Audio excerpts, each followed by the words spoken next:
Cajun Cardboard coming at you from the great state of Louisiana with mail day number 37. I've got some Monster Jordans in here. I've got some baby cards. Then I've got a little bit of Prizm color sprinkled in between of a couple of other secondary and tertiary PC guys that I collect. So I'll switch you guys over. As always, we're looking at my PWCC vault. I've created a link with my most recent cards to hit my vault. And, you know, a little unconventional way that I do my mail days. But if you guys have watched my channel, you know I'm always pulling high-def digital pictures out of the PWCC vault that they've so nicely provided. It's one of the perks of having cards in a PWCC vault is they take better pictures than I do. So card number one is no joke. It's a big one. It's a 1996 refractor, finest refractor. Sometimes it's affectionately known as the gold refractor to distinguish it from the other finest refractors. I think in theory the card is just technically called refractor, but people call it the gold refractor because it does look gold. That doesn't mean it's a gold parallel and there's another normal refractor. It's just this is the refractor. I like my refractors from the 90s without coating. I've said it once, I'll say it 100 times. I like the way they look when they refract. They're called refractors, so I think they're supposed to refract. There are some more traditional 90s collectors who prefer to leave the coating on there and get them graded with the coating. That's not my style. I tried that with a raw collection that I bought and submitted them, and I got murdered. So I can't attest to this. If you get a good grade on a refractor with coating, that is impressive because it's much more difficult to grade high with the coating on there than it is without the coating because they grade the surface of the coating itself, which is more susceptible to damage. The coating obviously protects the surface, but I like my cards refracting, and that's why I picked this one up. The centering on this one, there's nowhere to hide. I like the centering. I think it's better than a 9 centering, to be quite honest with you. It looks really good to me. The back centering is the issue, and this is probably why I got a 9. For the centering, but after speaking with a lot of more astute 90s Jordan collectors than me, they have said that oftentimes the back centering on these cards is absolutely terrible for some reason. So that's card number one. You know, just touching into the 5 figures. I picked it up from below, so that was good. I've got it pulled up on Card Ladder. That's what it's done. The last two have been 10.5 and then 10,000 on the nose about 5 months ago, 6 months ago, something like that. And I think I picked it up. I think I picked it up for $8,500 net PayPal, and I stumbled across it on a Facebook page, believe it or not, from a real easily vetted, solid seller on Facebook. Card number 2, nothing huge here. This actually came over to me as a throw-in. I sold a big card, and I can't for the life of me remember who I sold it to or what I sold them. I don't want to guess, but I think it's a good friend of mine and a huge Jordan collector on Instagram, but I might be misremembering, as Roger Clemens used to like to say. So I submitted, I sold a big card, and he said, hey, look, I've also got this. I know you were looking for one. Do you want this PSA 10 Topps Gold label instead of $350? And I said, of course, send me the card. I don't have it. I want it, and I really like that Topps Gold label product. It wasn't around for very long, but I think it's a really clean, really good looking card, to be honest with you. It's in a lot of ways similar to Flair Showcase. It's kind of Topps version of Flair Showcase, just from the aesthetic standpoint with dual images there. You got Kerry Kittles in the bottom left, and that looks like it might be Van Horn over here to the right, or maybe Aaron Williams, not real sure. But on the back of the card, you know, it's got Jordan stats and whatnot.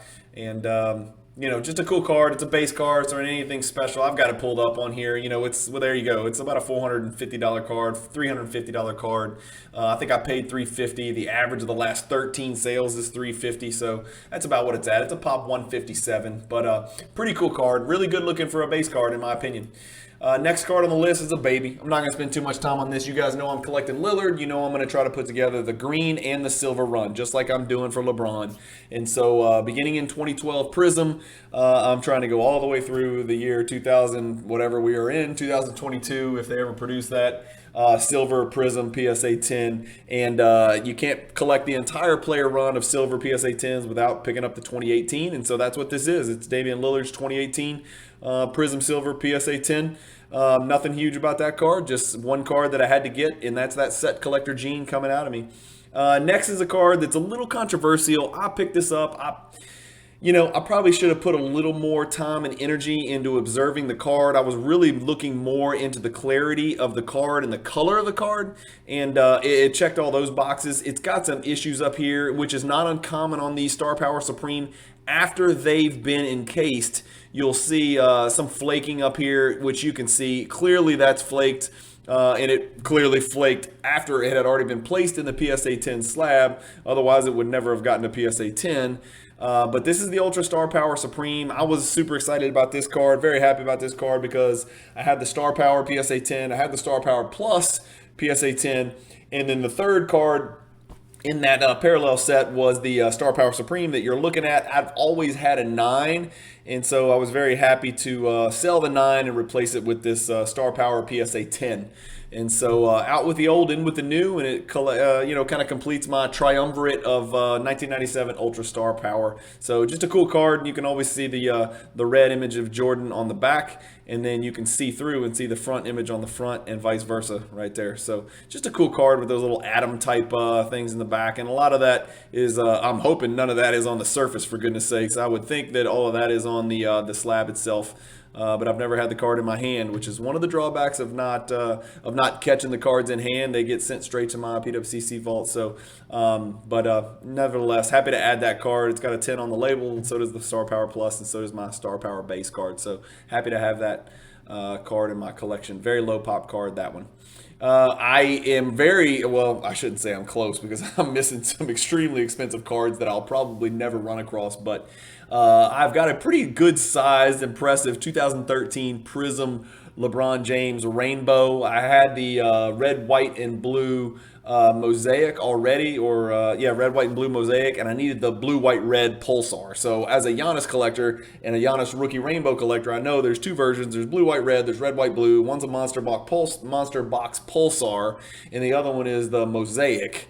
And so this is the Monster Box Pulsar, which I was lucky enough to pick up a couple weeks ago. It just now hit the vault. I think it's a great looking card. I think early year red, white, blue looks phenomenal. I think it looks fantastic. And I think 2019 red, white, and blue looked terrible. 2017 I think looks atrocious. 2018 looks like a barbershop. It's really bad. But I really like the look of 2013 Prizm. Almost everything about 2013 Prizm really hits for me. I just really like this year of Prizm, and I know I talk about it a lot. So there you go. Another LeBron, right? But it's the 2014. So just like the 2013 Prizm Rainbow that I'm kind of working on, taking baby steps towards, was happy to pick this card up in the PWCC Weekly Auction number 32. This is a Pop 11 card. It's the purple die cut Prizm in PSA 10 condition. It's a Pop 11, so there's not a lot of them out there. I'm thinking I picked this up for about $500, maybe a little bit shy of $500, so not a bad price tag at all. I'm hoping one day that non-rookie card LeBron Prizm colors are kind of like Jordan inserts from the 90s, where that's what people start to matriculate towards, right? After they get bored of the rookie stuff, they kind of matriculate to the non-rookie stuff and the stuff that's eye-appealing and visually different. And, 2014 die-cut stuff is certainly eye-appealing and visually different. It very much stands out. And so that purple one right there, serial numbered 129 out of 139, showing LeBron in his Cavs uniform, is one I'm happy to place into that 2014 Prizm Rainbow. Pop 11. Next one is, and the last one is another one where I am trying to put together the 2014 Prizm Rainbow, second year Prizm Rainbow for Giannis. Again, I know a lot of this is pie in the sky stuff because those blacks are never going to be in my collection. It's highly unlikely the golds will ever be in my collection because I would probably not put that sort of money towards the golds. I just like looking at different parallel colors from earlier Prizms, 2013, 14, 15 specifically. And so this 2014 year blue Prizm is actually serial numbered to 99. And in a PSA 10, this card is actually a Pop 1 out of 9. And it's card number 30 out of 99. I think it's funny, and I mentioned this on Instagram. Look closely at Giannis's hands, and honestly you could look at his arms too. He literally looks like a pterodactyl. He is just such a genetic freak of nature.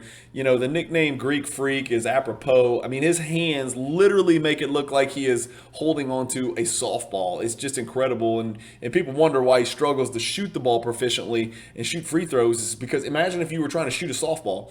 It's much easier to shoot a basketball than it is to shoot a softball, and sometimes it's easier to shoot a men's basketball than it is a women's, 28.5 basketball. So, you would think that the smaller the object trying to fit through the hoop, the easier, but it depends on the way it rests in your hands, whether you can put the proper trajectory and spin on the ball and tailor your accuracy. So, again, that's probably why Giannis struggles to shoot the ball. That, and sometimes he has a tendency to hitch and shoot the ball on the way down or lock out when he's shooting his free throws as well. So he needs to hire me as a shooting coach. I really could fix all of that, but he would have to listen to me, and he'd have to pay me a lot of money to go to Milwaukee. So it doesn't sound like it's going to happen.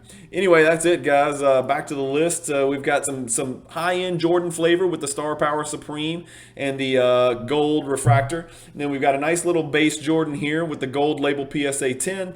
And then we've got 2 LeBron Prisms that I was happy to add to my early Prizm Rainbows, and then the big Giannis card, which did end up pushing into the 4 figures. Probably a little bit of a stretch there, but I really like Giannis. I really think his cards are on the dip right now. I think he's going to have an incredible season. I think he's the type of player that gets pissed off and when he's disrespected. Not that he was disrespected, but like basically cast aside and nobody gave him a chance, and he almost pulled it off without Chris Middleton. I think if Chris Middleton plays, I think he wins another title. I'll be quite honest with you, and I am a little biased because I'm one of the biggest Bucks fans in the world, but I expect humongous things from them this year. I think that they will, the Bucks will kind of pace themselves during the year, and we may see, I don't want to say game management, because I don't think we're going to do that, but I think we may see Giannis's minutes back down a little bit just to make sure he's healthy come playoff time, because he's been carrying quite a lot of a load lately, like a lot of the NBA alphas do. But